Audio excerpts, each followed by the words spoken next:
Kepala BNN Provinsi Sulawesi Selatan menyampaikan penjelasan mengenai upaya P4GN pada kunjungan kerja Komisi 3 DPR RI dalam rangka pengawasan mitra kerja di Sulawesi Selatan.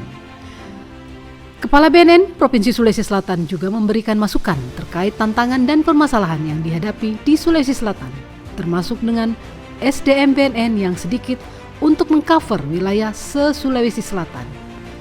Wakil Ketua Komisi 3, Haji Desmond Junaidi Mahesa, SHMH, juga memberikan perhatian terkait keberadaan BNN di wilayah Sulawesi Selatan yang terdiri dari 24 kabupaten kota dan saat ini hanya ada 3 BNN kabupaten kota.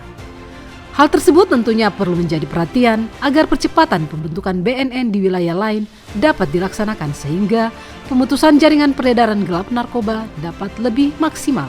Karena jalur masuk narkotika ke Sulawesi Selatan melalui wilayah yang tidak ada BNN-nya. Mari bersama-sama BNN perangi penyalahgunaan narkoba di Sulawesi Selatan. Kami terus mengkampanyekan untuk mereka ikut. Sementara itu Pak dari kami, terima kasih dan sekali lagi kami mengucapkan terima kasih atas kepercayaan kepada kami dan terima kasih sudah bisa suatu kehormatan bisa berbicara di depan Bapak semua. Dan yang pasti kami masih bisa dipercaya Pak dari BNN Provinsi Sulawesi Selatan. Masukan-masukan ini akan kami tindak lanjuti Pak. Serta ini dari kami, terima kasih Pak.